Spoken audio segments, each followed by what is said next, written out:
we're talking about 10 to 20% of new mothers, and mostly in the first months of life, but of the child's life, but it can continue half of the time to a year and even to 18 months as part of the definition. And the recognition that this is being under-identified and under-treated had come to the attention of the Institute of Medicine.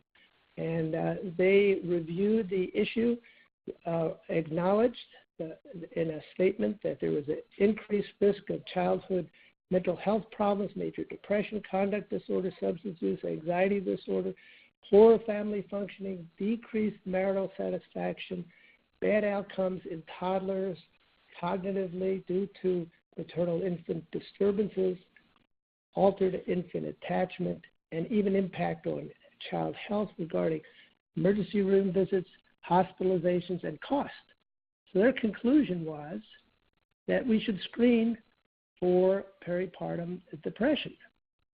Shortly after, the AAP and the Institute for Preventive Health, the Preventive Health Task Force came on board also. So there's a universal notion and mandate that we should do a maternal depression screening.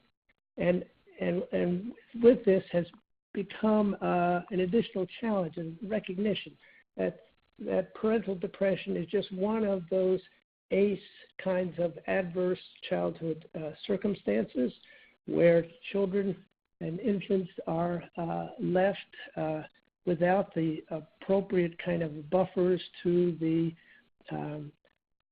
adverse circumstances of their environment, toxic stress that plays havoc on their mental HPA axis and physiology with long-term adverse outcomes. So all of that has led to the universal recommendation that we screen for parental depression, maternal depression in particular. And we have some simple ways to screen for that. And there's a great tradition in pediatrics for screening for all kinds of things like TB and PKU. And this slide suggests there is a great complexity and it makes it a lot different than screening those traditional kinds of things. And so I wanted to stop and just sort of review the complexity. And look first, initially when we talk about screening for paying attention to parental anxiety, we're talking about looking for a syndrome, a phenotype that is psychologically based and expressed. People look like they have negative self-esteem and anxious. They may have distorted thinking. And so it's that kind of syndrome that one would be looking for. Another way to think about it, and at some point perhaps we'll have the genetic locus on everybody, and we'll be able to see who's vulnerable. But that may not be. That would come up short in a number of ways, and one is the kind of ACE experiences that can have an effect on your genetics. Those are epigenetic factors. The other way that this has traditionally been thought of is a kind of hormonal imbalance. And maybe we could measure the hormonal changes that are tilting this in one direction or another. But then we have to confront the fact that actually mothers who adopt babies can have a postpartum depression also without that physiology. And as we think about that a little more and we think about the physiology where breastfeeding pain, childbirth pain are thought to be contributing factors, but maybe there's another way of thinking about it, and that is, and I'd like to sort of throw that out, that maybe the perinatal personal experience is a kind of stress test, a screening test, if you will. So maybe if someone's tense, they're going to have more breastfeeding pain. And so it may be even that if there's someone who has the psychological profile of pessimistic thinking, they're more prone to depression.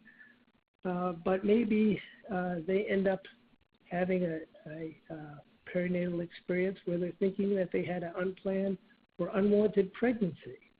So that's their personal stress. So considering all things, and the mother who adopted a child may be dealing with this myth of motherhood. And NIH did a really interesting experiment several years ago where they did an intervention for first pregnancies. They tried to help people with a more realistic expectation. This is sort of pediatric anticipatory guidance. They said, we're talking about how the diapers and the loss of sleep and getting a more realistic perspective, just that kind of education, and the perinatal outcomes were much better. But we're in a situation that we looked at these socio-cultural factors.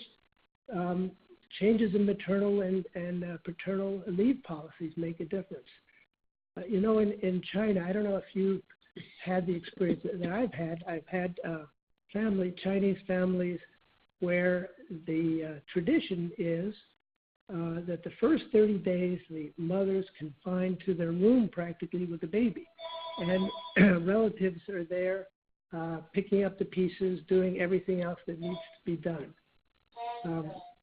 Our culture is giving an extra stress and making the perinatal stress test a lot worse. And so we want to advocate for the kinds of supports that we need and way of thinking about the meaning of motherhood as wonderful, but also challenging. So that's something we can do at a cultural level.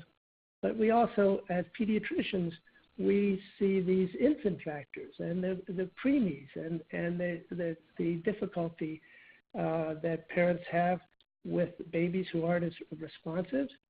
And then there are those really difficult, you're a pediatrician, you've been around for a while, that's a difficult baby.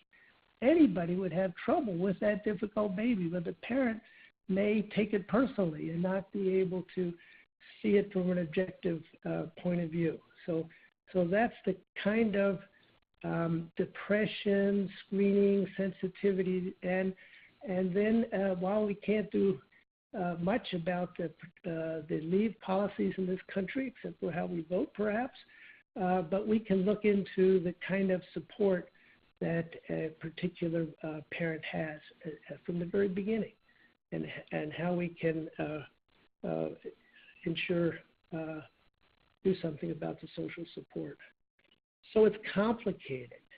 There are really simple screens, and I'm going to talk about how simple it is, really some simple screens, but I'm going to dwell a little bit longer in the complexity. And you know that NIH now is forcing investigators of emotional development to think of the whole spectrum, just like autism spectrum.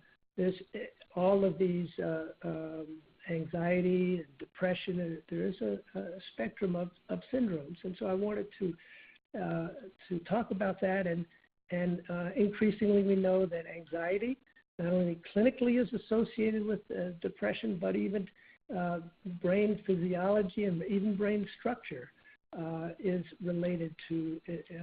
It's a close cousin. So we need to think about, and I'm going to go over these syndromes. So first, postpartum blues. Now this is so common. I used to, at day 3, I used to ask mothers, and you would get close to 100% having at least some teary moments. And is that a disorder? Certainly, people think this is normal, and people say, well, this is hormonal. Again, it happens post-adoption. Having to confront the realities of sleeplessness and the fatigue. So generally, postpartum blues lasts about 10 days. It peaks on the 5th day. It's usually going by the 6th week. And it's the kind of thing that parents may be teary, but they can take care of that baby and they can do a good job. And we reassure them and ask about support. And again, that Chinese custom, I think that we have some ideas to learn from other cultures. Well, so here we are, postpartum depression. It's common, but it's serious. And again, if you're in a inner city clinic, a low-income families, we're talking about half the parents might have postpartum depression, especially teen moms. And by the way, I'm going to be talking about maternal depression, but 6% of fathers are also get depressed and peaking around the same time. There are some rare things that when we talk about these syndromes, it's worth knowing about. In the first month, very rare postpartum psychosis, especially if there's a history of bipolar. These mothers can have paranoia, delusions. They're worried, overly worried. All mothers are worried about their babies dying, but they're agitated about it. They may also have some hallucinations. This is a really serious thing. Very rare, but very serious. There's suicide and there's even infanticide that can happen, and this is an emergency. I have not seen any myself. Has anyone in the group? Has anyone seen postpartum psychosis? I think that I've actually heard about it in the newspaper, and that's my main exposure. Emily, have you run into postpartum psychosis in your work as a psychiatrist? I have seen it, but on an inpatient adult psychiatry service, not in a primary care setting as sort of the first pass, but I have seen women who have been quite psychotic and believed that their babies were possessed and that they needed to kill them because terrible things were going to happen if they didn't, and it's very, very upsetting to see. Horrible. What's your experience? Do you have enough experience to say whether that can be resolved, and what does it take? Is it like treating other kinds of psychosis? Yeah, I mean, I don't have a lot of experience, but absolutely, it's totally treatable. What's particularly difficult, I think, is that even after you've treated it, you then have a mom who realizes that she may have even tried to kill her baby. And I think just creating, really helping that family understand that that's not who she is, it's what she has. It's the illness that befell her. Now, typically, the people who develop postpartum psychosis are not naive to psychiatric dysfunction, right? So these are typically people who have had prior psychiatric illness. May or may not have been recognized, but it's not typically, from what I understand, their first pass at true psychiatric illness. Yeah. Things are a little more, they're odd. We have to keep in mind, but happen. And postpartum OCD, where, it said about 3% have full-blown heightened anxiety, agitation. They're obsessing more about cleanliness than the average parent.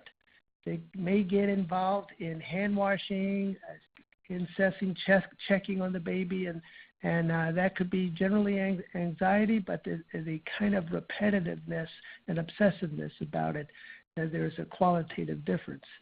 On the other hand, mild intrusive thoughts and repetitive behaviors can occur in anxious parents otherwise. And then there's another flavor, and that's the postpartum traumatic stress disorder. It's said to be present in 9%. And these are women who had past trauma, or maybe they had a especially traumatic labor and delivery. The symptoms are the same, except there's parent inability to stop thinking and reliving the traumatic event. They get nightmares, numbness, and the PTSD kinds of things, and basically trouble putting things in perspective. And that's the kind of, and the themes. The themes are about a trauma, and they need to keep talking about that kind of event. So how is all this impacting on parenting? Again, we're talking about, this experience as a stress test of, you can get away with being anxious in some work situations and get through your life. But if you've got a little baby that needs your attention and responsiveness to get interested in the rest of the world, if you're not responding, Mary Ainsworth found early in the first few months, they lose their motivation. That's the serious side, and this is, they're all degrees, degrees of severity. But that's the issue, is being unresponsive as babies are trying to look to their mother as they grow as a source of safety, and that's the attachment process. These mothers are more likely to be frustrated with their infant and use harsh punishment. And they may have difficulty establishing routines, and routines are needed for sleep and just to regulate emotion in little kids. They're less likely to talk or read to children. So just a rundown of the consequences that have been linked to maternal depression. It's all ages of kids, and we stop because we're talking about pediatrics. We're not talking about what it happens in adults, and we know it's part of the ACEs spectrum. But prenatally, even to inadequate prenatal care, poor nutrition, preeclampsia, higher preterm rates, infants who are poorly regulated, they may be passive or they may be over aroused, and their emotions not being regulated, their eating and sleeping is not being regulated, and the toddlers in follow-up studies are more likely to be non-compliant, less mature in the expression of autonomy because they're not sure whether they need more support from their parents, and a whole variety of problems that are cognitive and affect their play and their performance in almost any way you can measure them cognitively, and begin to show towards the end of the second year of life attentional weaknesses, and that again show up in school age. And there's a whole spectrum of mental health problems that impact on school, and then adolescent depression is linked. So all that bad stuff. And so you're in a well-child clinic, and you get 15 minutes, and you've got this laundry list of mandates from the Bright Futures. You're supposed to give all kinds of advice. But just to keep it in perspective, what's your priority? A depressed mom may limit your ability to follow up on any of this advice. They may, and there's some data I'm talking about now, they are more likely to pay less attention to health care and any kind of parenting advice and guidance. They're not as available to listen. And they're going to have less use of safety devices, and they're less likely to put their babies on their back. You spend you have to decide how much time during a visit you're going to spend giving advice about safety, and as you're weighing, what should your agenda look like? The area of maternal anxiety and depression has to be up there, and certainly any talk about advice about breastfeeding has to take into account the mom's emotional status. So how do we identify these cases? And actually less than 15% are going to seek help on their own. And the symptoms are really hard to sort out because everyone here knows that all mothers are tired and they're not sleeping and they're indecisive. But it's the element of lack of pleasure, loss of interest, worthlessness, despair, irritability, Then thoughts of hurting themselves or their child are the things that we want to uncover. So the conclusion was to use a formal screen, and then in addition, by just using a depression screen makes it clear that the focus, our agendas are going to be about family as well as the kid. So when's the best time to screen? So the peak for postpartum depression is said to be about 6 weeks, just when the postpartum blues should be over. And milder in general, it's said that milder depression shows up at 2 to 3 months, but the definition of postpartum depression includes up to 18 months. So not too long ago, the task force, the United States Public Health Service Task Force and the AAP came out and said, you should screen at each of the visits from 1 month to 6 months. And how should you screen?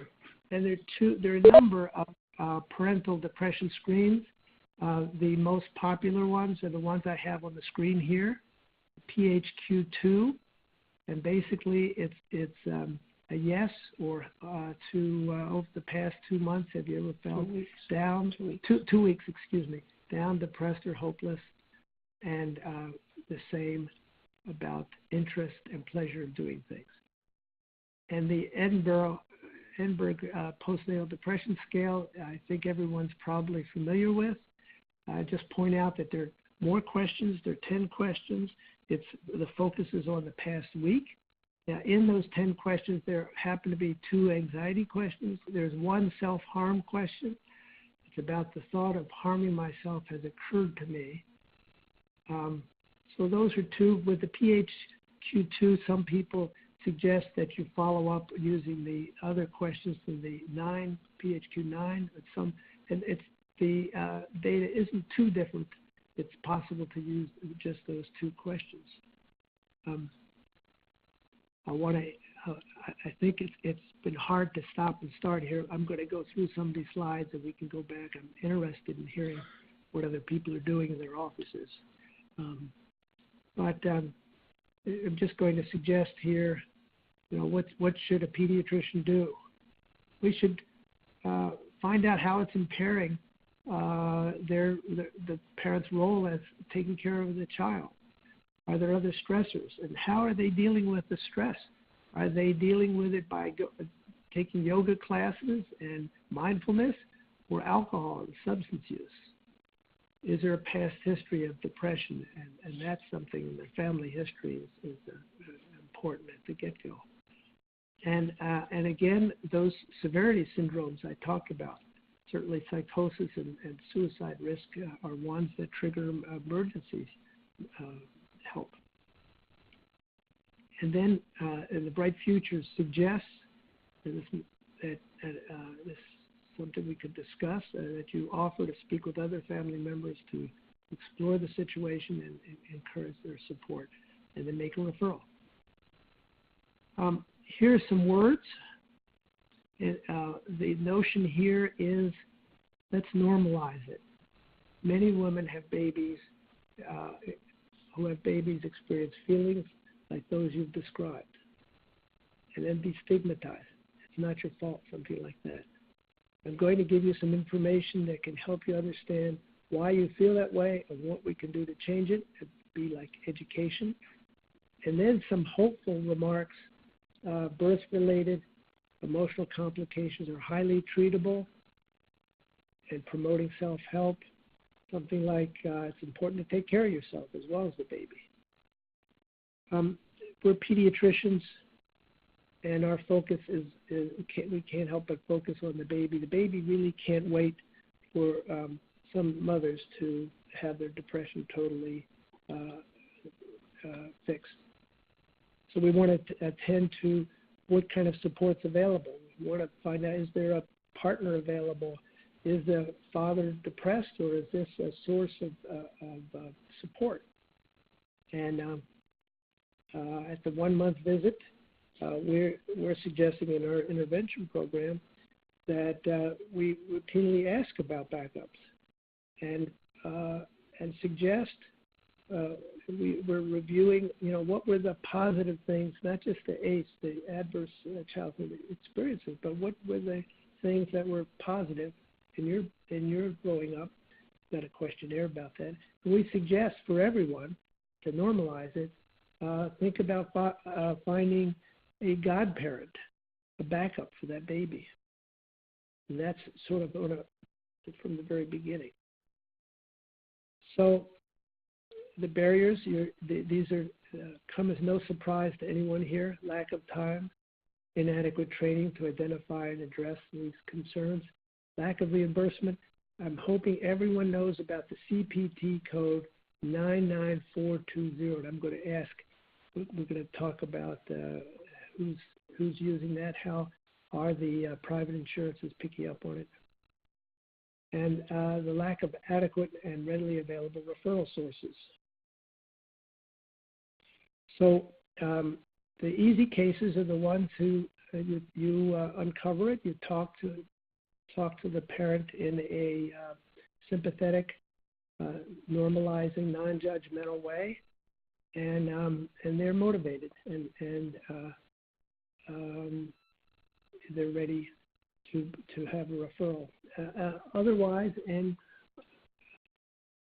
often, this is getting help is something that hasn't occurred to the parent. And we know the ideal way to change help-seeking behaviors through motivational interviewing. And there are some specific techniques which I won't get into. And many of you may have gone to a 3-day workshop or otherwise and learned about motivational interviewing. You talk differently to parents and patients depending on their stage of change, whether they're think there's a problem at all or they're ready to act. So all that takes time. It takes some training. So I'm just going to now review quickly an approach that we're taking through CHADIS and adapting something that Dr. Howard Dubowitz developed. It's called the SEEK, the Safe Environment for Every Kid. It's a screen. It's a 13-item screen. It has parental depression. It also has other family stressors such as food insecurity, harsh punishment, intimate partner violence, substance use. And he has had 2 randomized controlled trials in community pediatrics and inner city pediatrics showing some evidence for improving child maltreatment, reducing child maltreatment.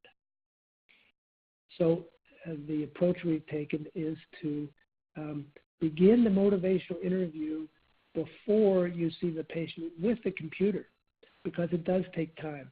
And we're thinking hard about, what part of it could the computer do, and how can we help pediatricians get involved in this motivational kind of talk. And we've come to the idea of having a moment of care teleprompter, giving you a script that depends on what the parent has said as part of the computerized interview.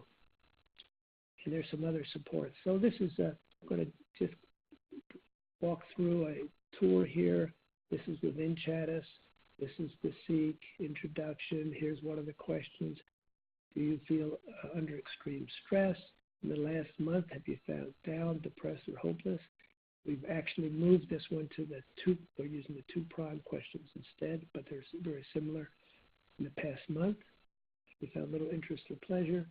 And then the computer begins. This would be if the parent says that they aren't getting help and they don't want help. They would be asked, and how much impact has it been? In this case, impact on my work and taking care of our home. And are you getting help? Oh, here's the question. They said, no, I'm not getting help. Do you want help? No. And then what's the main thing that's getting in the way? What are the barriers? And this mother says, I don't want to take medicine. And then the question, this is a motivational interview type question. What would you do if things got worse? Well, I'd talk to other family members. So now you're in CHADIS, and you begin the decision supports. And there's some dialogue here about, I see from the questionnaire you completed before the visit, you're facing some challenges. All parents have tough times. It can be hard when you and your kids. May we talk about it? And I see you've been feeling a lot of stress, not enjoying things lately, reflecting the answers that you've uncovered from the questionnaire. I'm sorry you feel that way. It must be hard on you. And then here is a, and we've changed this. These are older screens. There's one coming out soon where we have one, you'll see one screen. And if there were barriers, there's some talk, and we don't expect people to read this, but to get some ideas of the kind of motivational talk. I see not wanting to be on medication is holding you back from getting help. And it may have taken a while to get to the fact that that was a barrier to care. And being able to say something, I understood lots of people don't want to take medicines. Often counseling can help without medications. Yet feeling that way would be affecting important areas of your life. Would it be okay with you to try counseling? I can put some contact information in your CHADIS memory book or give you a handout, the idea. And there are some resources that and connection, and we're now connecting doctors to local, if they don't have a co-located, if Emily Frosch is not down the hall from you, we're going to connect you with a local resource that you pick so that you can click. And first I'm going to show you some handouts that can be printed, resources here and notes that could be printed here, or go to their CHADIS memory book. And here they're getting connected to cognitive behavioral therapy. And there are handouts.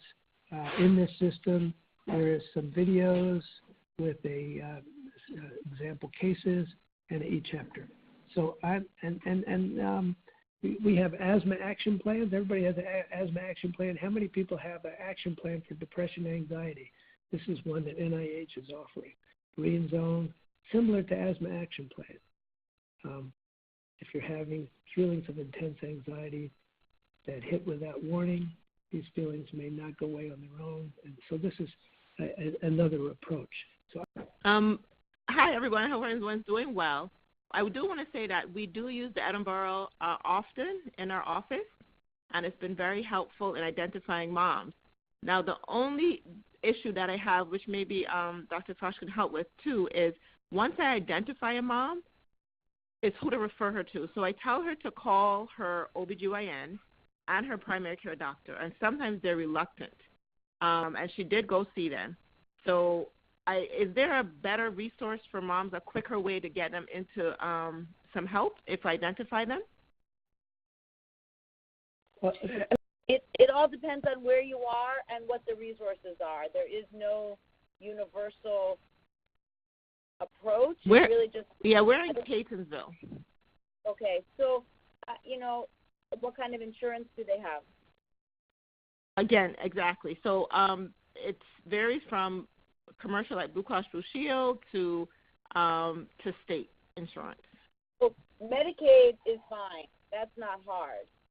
In Catonsville, there's a place called Hope Health Systems. Hope Health Systems, okay.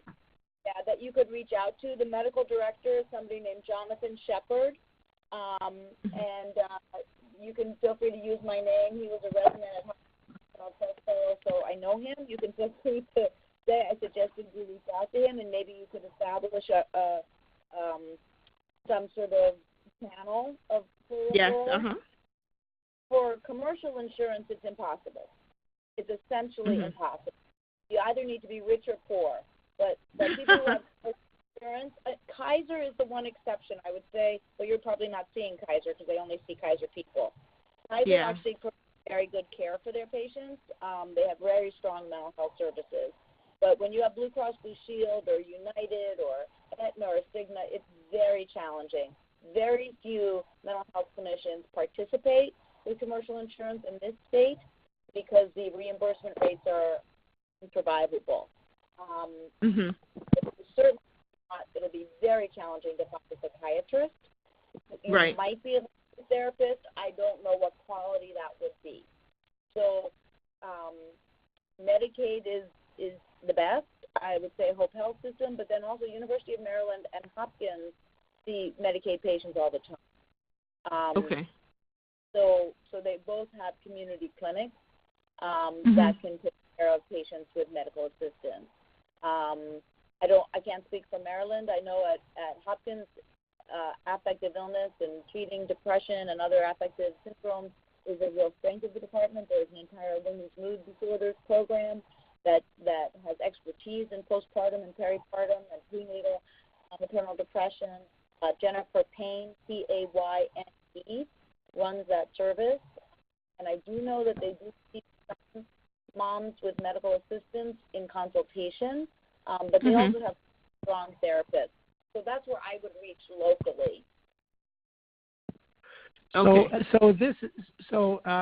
It's a complicated answer everywhere you go, and one of the things that we're trying to do, as I alluded to, there's a project that's getting started called the Family Stress Project, and what we're doing now, we can't guarantee that somebody's going to get services paid for, but if you can figure out that list, like Emily just outlined, and these are your go-to folks for different insurance companies, what we can do now is link your office. So the mother's in the office, there's a positive screen, you want to refer them, you can get an electronic signature and connect them electronically with one of these services. Now, what's the advantage of that?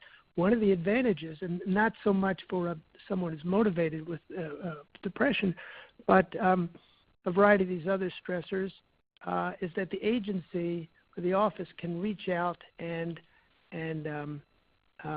make sure that and make sure there's an appointment being made. And we're planning to track the referrals and try to help this process as much as possible. But the beginning part is to do the homework like we just heard, to map out your local resources, and then we can put it into the system.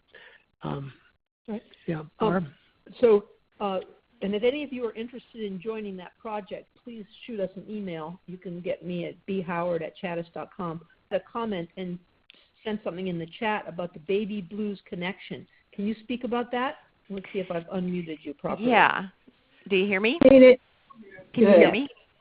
Yeah. Yes, so we're in Oregon, and we have a thing called the Baby Blues Connection. And this is a warm line where we can refer parents who are, just starting that process of change, who want to speak to other peer counselors. There's also a pamphlet that we hand out and that they send to us, which has resources where they can go for a free eval. And then we do get their permission to refer to their OB and speak with their OB in cases where it's a little where it's much higher.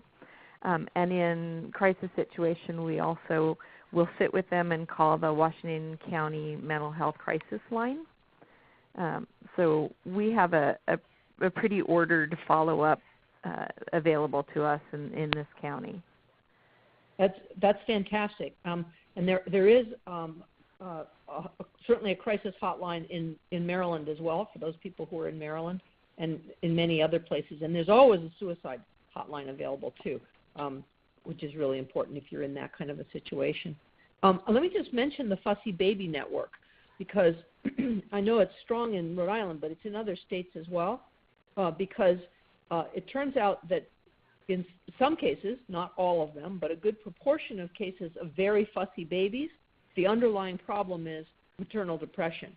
And so if you see that situation, think about maternal depression, especially in those cases, and the Fussy Baby Network actually has resources for helping those mothers as well. To bring up something that Julie pointed out, and that is that inside of CHADIS, the Edinburgh had an item that was where the response options were in the reverse order. The scoring was still correct, so there hasn't been any problem with that. But there is a new version, so be sure that you activate the new version. And if you have any questions about that, talk to your account manager, because we discovered that just by chance, that the response options were reversed. So that's been fixed. I think that one of the things that comes up a lot in pediatrics is it really our business to be dealing with the mental health problems of parents? Now, I think if you know me well enough, you know that, and Ray as well, that what is important for the kid is the whole family well-being, and so it really is our business. But I wonder whether any of you have gotten feedback where the parent says to you, my mental health is none of your business, and how have you handled that? Any comments on that one? Yeah, we've had that. How do you like to talk about that? So we talk about how our job is to watch out for the benefit of the baby. And so as part of evaluating the baby, we want to make sure that everybody else in the family is doing well, because if the base of a pyramid isn't doing well, then nothing else will do well. And we refer to the parents as sort of the base of the pyramid. And we understand that they may not feel comfortable talking to us about their mental health, and that's okay, but it's our job to at least evaluate and express, some concern for the baby's sake. And, sometimes you get pushback and sometimes people are receptive, but, you've planted the idea that their behavior impacts their child's behavior, and sometimes that's the best you can do. Yeah. Right. And that's a process. It takes people a while to get to know what the new complete pediatrician, that this is really our business. Sometimes I've run into the situation where one parent is against talking about parental issues and the other one may be okay about it, and often it's the father. And sometimes that makes me concerned that they're afraid that we're going to uncover something, such as intimate partner violence, for example, or there can be a cultural issue where these things are not considered part of medical care at all. Any comments about that? And Emily, I'd love your comments on that one too. You see people from a variety of cultures. Yeah, I think this is talking about mental well-being should never wait till somebody is ill, because it's always harder. It should be part of all anticipatory guidance, rather than, oh goodness, I think mom might be depressed now. But as soon as a mom is pregnant, and a lot of times, some families will come to you before the baby's born, or it might not be their first child. But I think talking about wellness for the whole family, for the child, for the parents, for this very reason of what you guys have already said about a child can only be as well as the least well person in their family. So, which is like a parent can only be as happy as their least happy child. I think that makes it easier to have a shared reference point about how you're going to talk about it. And if they say early on, well, my mental state is none of your business, if their mental state is stable, then it's a lot easier to explain why you're going to keep asking about it and why you think it's important than if we wait until the moment. It's the same. I've had the experience when, many years working on the consult service on inpatient service in child psychiatry and pediatrics, and there would be very difficult situations, and it was often some of the consults would be, well, we can't find anything wrong, but be crazy. Please come and see. And it was always the hardest situations to step into.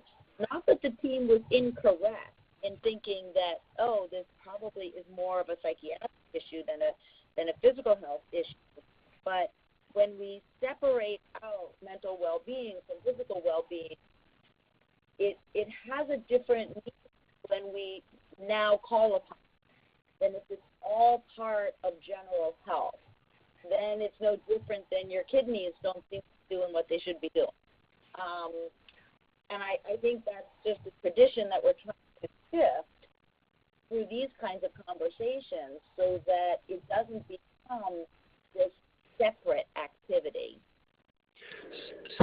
So when we talk about, that is a really good point, and what we're talking about is how to broaden the agenda so the parent understands that the auspices of care is family. And I think that even before we begin depression screening, there are some thoughtful ways to do that. And some of the things that we've been trying, and I in my own practice, when I did primary care more, would ask, what's the hardest part about taking care of that 3-month-old, and what's the best part? And when you ask also about what's going well, and I think you disarm people and you open up a conversation.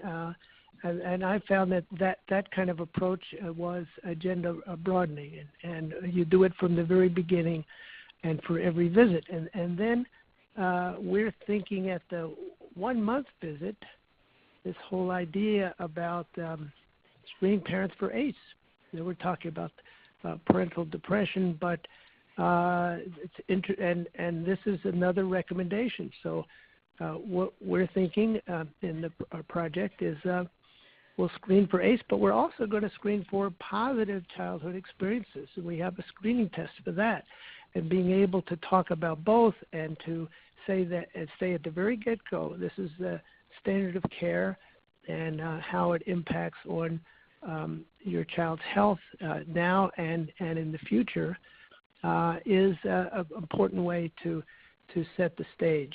So coming in as just with a depression screen and being pathology oriented is not the approach that we're hoping to promulgate here. Right. So we're all going to need to get used to it as clinicians, and the families will need to get used to it too, because we know now that this is a very critical part of healthcare.